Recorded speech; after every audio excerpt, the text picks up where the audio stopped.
On va lire avec la version parole vivante. J'aime bien la version parole vivante de ce texte. Ça dit quoi? On va le lire tous ensemble à haute voix. 1, 2, 3. Le mariage est une institution sacrée.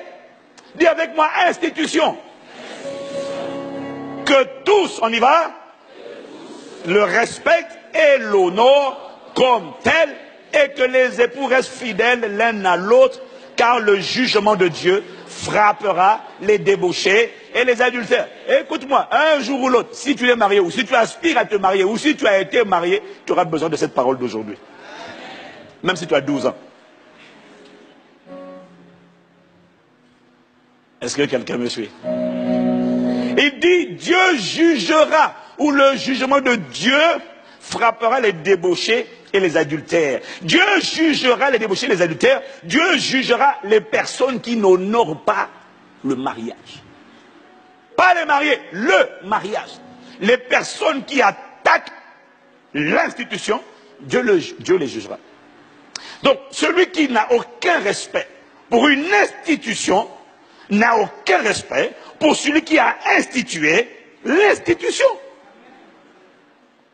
Si tu me suis, tu dis Amen. Non, il faut qu'on soit clair là-dessus.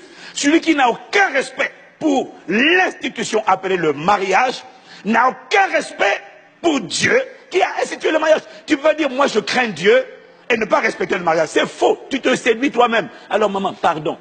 Arrête de dire, non mais pasteur, il craint le Seigneur, il aime le Seigneur. Comédien, il aime quel Seigneur? Je sais qu'il aime Dieu s'il garde et met en pratique les commandements, les lois de Dieu qui régissent le fonctionnement du mariage. Arrête de me dire, non mais il craint Dieu, elle craint Dieu. On ne craint pas Dieu parce qu'on sert à l'église. On craint Dieu parce qu'on met la parole en pratique. C'est la preuve de la révérence et c'est la preuve de l'amour de Dieu.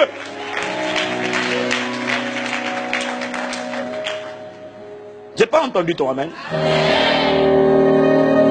C'est la preuve qu'on craint Dieu.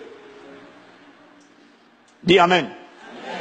Ne t'engage pas avec une personne qui ne respecte pas les lois du mariage.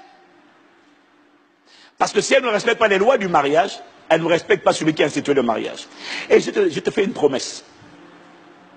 Si quelqu'un ne respecte pas Dieu, il ne te respectera pas. Donc, quand le gars ou l'assistant te dit couchons avant le mariage, elle est en train de te dire que je n'ai aucun respect pour les lois qui régissent le fonctionnement du mariage. Et toi, naïve et naïf, mais d'une naïveté que même les enfants de 6 ans n'ont pas. Quelqu'un te dit couchons. Ça veut dire qu'il n'a aucun respect pour la loi de la sainteté exigée dans le mariage. Parce que tant qu'on n'est pas marié, on ne touche pas, on ne caresse pas. Arrière, bas les mains.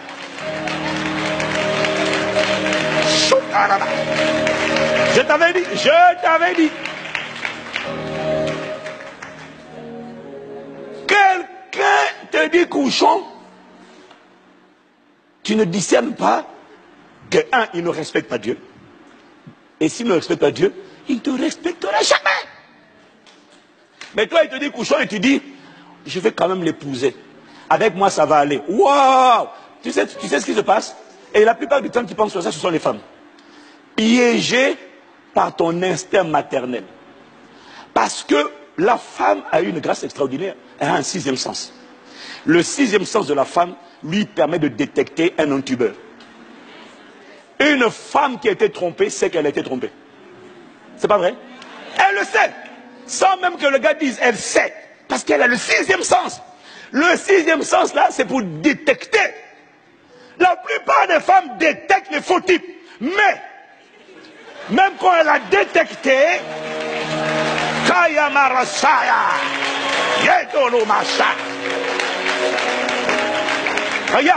regarde. Le Saint-Esprit m'a montré. Elle a détecté, mais l'instinct maternel lui dit, non mais, je vais l'aider à changer. Sa propre maman n'a pas réussi à l'empêcher d'être devenu ce qu'il est devenu. Ça c'est un. Le Saint-Esprit n'a pas réussi encore à le changer. Mais toi, tu as la naïveté de croire que toi, tu vas le changer. Waouh! Oh, Kaya Marabouche. Naïveté. Le gars est broke. Ton sixième sens te le dit. Mais ton instinct maternel t'empêche de suivre ton sixième sens. Et tu te dis non, il est broke. Mais il y a peut-être quelque chose de bon qu'on peut faire sortir. Sa maman n'a pas réussi jusqu'à aujourd'hui. Le Saint-Esprit n'a pas réussi. Alors le Saint-Esprit m'a dit donc, sa maman n'a pas réussi. Dieu le Saint-Esprit n'y est pas encore arrivé. C'est un processus. Mais toi tu es sûr que toi tu feras mieux que sa mère et le Saint-Esprit assemblés. Waouh, non, j'acclame pour toi. J'acclame. Non, non, moi. Je suis émerveillé. Hey! Non, j'ai pas entendu. Tu fais quoi? Hey! Hey! Yeah! Piégé par l'instinct maternel. Waouh. Que Dieu te délivre de ce piège au nom de Jésus-Christ. Il te donne le discernement et la lucidité.